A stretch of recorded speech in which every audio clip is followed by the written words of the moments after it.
নমস্কার, শুভ সন্ধ্যা।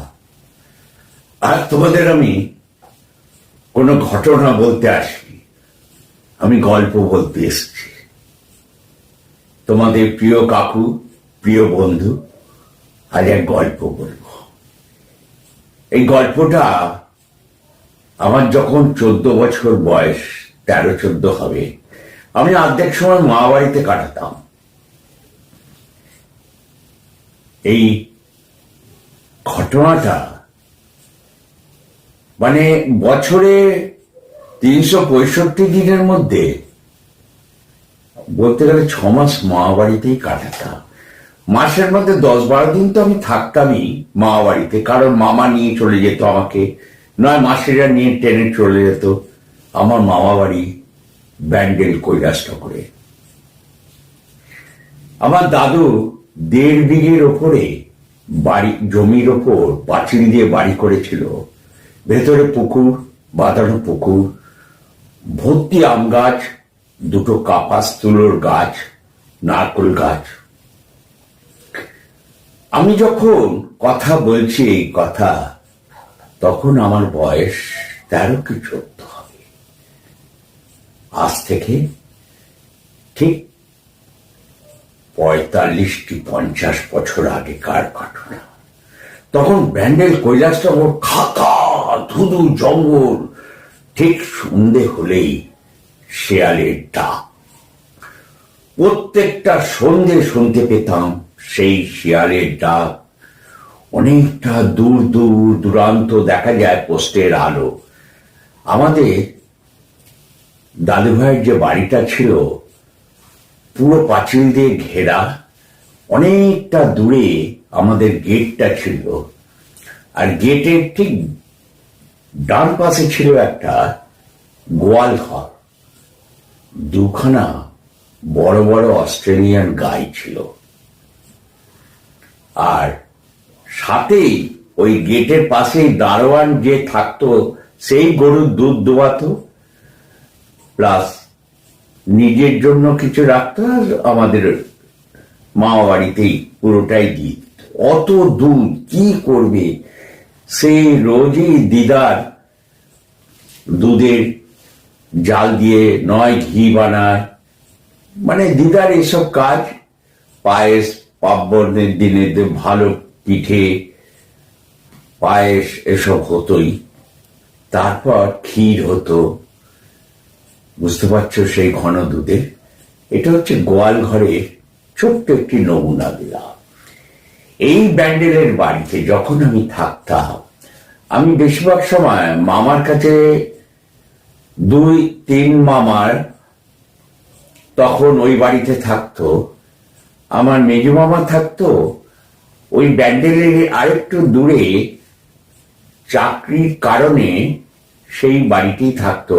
কারণ মেজো মামার ঘর ছিল ঠিক আমাদের একতলা, যে বাড়ি মামা বাড়ির একতলা দাদুদের ঘরে ঠিক পাশেই ঘরটা ছিল মেজো মামা আর আমার মামি।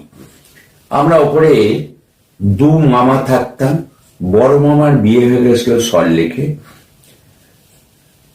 মেজো মামারও বিয়ে হয়ে গেছিল। মেজো মামা অফিসে কর্মক্ষেত্রের জন্য ওইখানে ব্যান্ডেল থেকে একটু দূরে থাকতো। এবার আমরা 2 মামা ওপরে থাকতাম, দোতলাটায় থাকতাম। আর ঠিক সন্ধে হলে শেয়ালের ডাক, ঝিঝি পোকার ডাক, এসব তো প্রত্যহ শুনতে পেতাম। আর সন্ধে হলে হ্যাজাক জ্বালিয়ে দিত। তখন হ্যাজাক বাতি ছিল আমাদের ওই বাড়িতে। 4-5খানা হ্যাজাক ছিল। নিচে 2খানা হ্যাজাক থাকতো, ওপরে একটা 2টো হ্যাজাক থাকতো। আর একটা হ্যাজাক থাকতো আমাদের যে উঠোনের লনটা, ওইখানে ঝোলানো থাকতো হ্যাজাকটা। আর সেই হ্যাজাকে সেই সাদা পান দিয়ে সে ফিল্টার পাতা সাদা জালি, ওইগুলো রোজ আমার দিদার কাজ ছিল রেডি করা। এটা নিত্যদিনের কাজ। দিদার কাছে যখন শুতাম, দিদা তখন এই বাড়ির গল্প বলতো। শোনো তবে, চারদিকটা সামনের আম বাগান, বড় বড় নারকোল গাছ, বাঁধানো পুকুর, ঠিক পুকুর পাড়ের একটা ও প্রান্তে একটা এ প্রান্তে দুটো কাপাস্থলের গাছ ছিল। আর পুকুর পাড়ে মানে নিচটা দিয়ে ধার দিয়ে জবা ফুল, গাঁদা ফুল, সুপারি গাছ এগুলো ছিল। আর আম বাগান যেখানে ছিল সেখানে আম গাছ আর নারকোল গাছ ছিল। আর সামনের দিকে আমাদের একটা টালির লম্বা ধরনের টালির সেট দেওয়া একটা কারখানা টাইপের ছিল। সেই কারখানাতে আমার এক মামা মোমবাতির তৈরি কারখানা ছিল। আর আমরা যে বাড়িতে আমার মা বাড়ি, আমার বাড়ি থেকে এই আমরা দোতলা বা ছাদে উঠলে আমাদের কারখানাটা দেখা যেত কৈলাসনগরেরই একটা অনেকটা দূরে একটা বড় সেট, বিরাট অ্যাসবেস্টারের সেট দিয়ে, ওইটাও পুরো 1 বিঘে জায়গার উপর একটা কারখানা ছিল আমাদের, পাওয়ার লুম। তার সঙ্গে আমার দাদুরও পাওয়ার লুম ছিল। দুটো পাওয়ার লুম, আমার মায়ের নামে একটা বেলা টেক্সটাইল, আর আমার দাদুদের নামে, দাদুর একটা পাওয়ার লুম ছিল শোভা টেক্সটাইল। দুটো কারখানা ওই উপরে থাকলে আমরা দোতলায় উঠলে বা ছাদে উঠলে কারখানার গেট ফেট সব দেখা যেত। কিন্তু রাতে যখন চলতো আমরা ওই আওয়াজটা পেতাম, একটা পাওয়ার লুমের যে আওয়াজ, খাটাখাট খাটাখাট খাটাখাট খাটাখাট, ওই আওয়াজটা ফাঁকা জায়গা তো ধুধু ধুধু করছে, ওই আওয়াজটা আমরা শুনতে পেতাম। রাতে তো দিদার কাছে শুতাম। শোয়ার পর দিদা বলতো, জানিস, আমাকে বলতো ঠাকুর ভাই, আমাকে দিদা ডাকতো ঠাকুর ভাই বলে। ঠাকুর ভাই জানিস, এই বাড়িতে ওই বাগানটায় ভূত আছে। আমি তো আমাকে ভয় দেখাচ্ছে, বলছে না রে, আমি অনেকদিন দেখেছি। আমার দিদা খুব সাহসী। রাত্রি 4টে উঠতো, উঠে দৌড়ে জল দিত, গোয়াল ঘরে গিয়ে জল দিত অন্ধকার থাকতে। কারণ দেশের বাড়ি তাদের ঢাকায়, দিদারা, তারা এমনি খুব সাহসী ছিল। দিদারা, দাদুরাও খুব সাহসী। তখনকার ব্যবসা ট্যাবসা করে চলতো তাদের, পাটের ব্যবসা ছিল, বেশিরভাগই পাটের ব্যবসা ছিল তাদের। যথারীতি দিদা বলতো, এই বাড়িতে আমি অনেকবার ভূত দেখেছি। আমি না রে, তুই ভয় পাচ্ছিস? তাহলে বলবো না। না না না, বলো বলো বলো। যথারীতি দিদা বলতো, ওই যে কাপাস তুলোর গাছগুলো আছে, দুটো গাছ দু প্রান্তে, মানে একটা পূবের প্রান্তে পুকুর পাড়ে আছে, একটা ঠিক পশ্চিমের দিকে কোণের দিকে আর একটা কাপাস তুলোর গাছ আছে। বলছি, রাত্রে 2:30 থেকে 3টের সময় কি যেন একটা সাদা শাড়ি পরিহিতা ওই পুকুর পাড়ে বসে কাপাস তুলো তুলতে আমি দেখেছি। কি বলছো তুই? বলছে, হ্যাঁ রে ঠাকুর ভাই, আমি ওইখানে দেখেছি। তারপর মাঝে মাঝে দেখতাম সে ওই সাদা পরিহিতা, সে লোক না ভদ্র মহিলা, কোনো মেয়ে, গাছে উঠে যেত। উঠে যত যেত তখন ওই কাপাস তুলো এরম এরম পা দিয়ে উঠে যেত।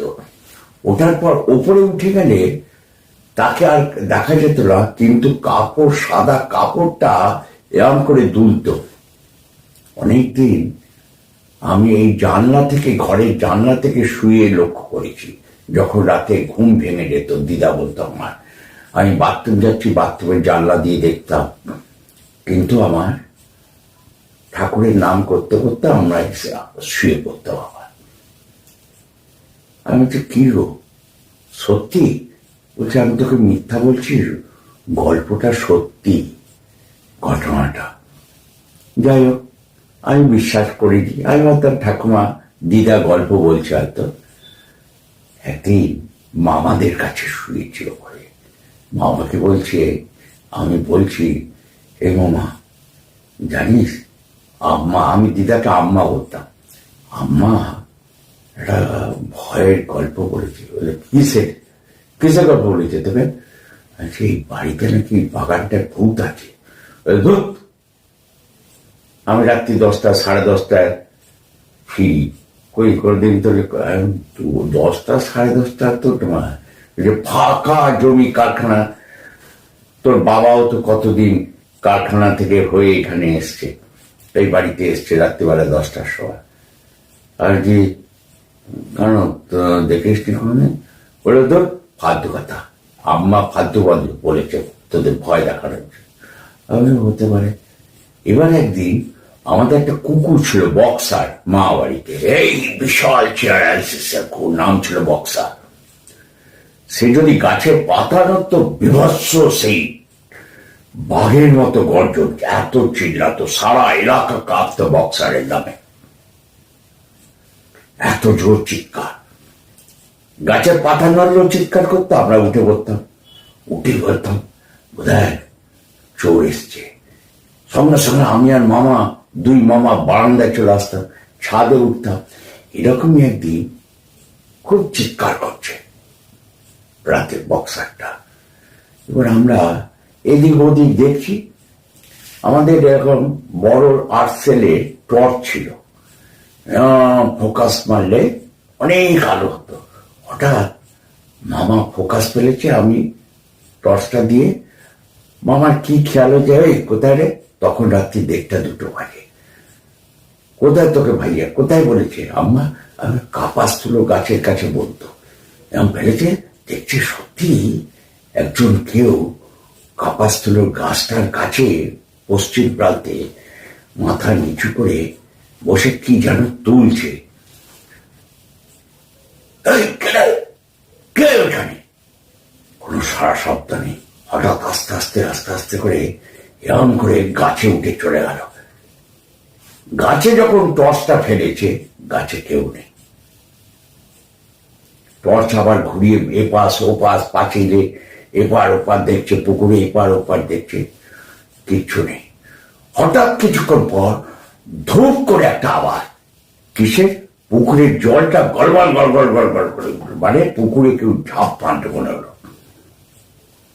কিন্তু পুকুরে যখন ঝাঁপ করলো, পুকুরের জলটা তো নড়লো, তার খানিকক্ষণ পর 2 থেকে 3 মিনিটের মধ্যেই জলটা একদম স্তব্ধ হয়ে গেল। কি আশ্চর্য ঘটনা!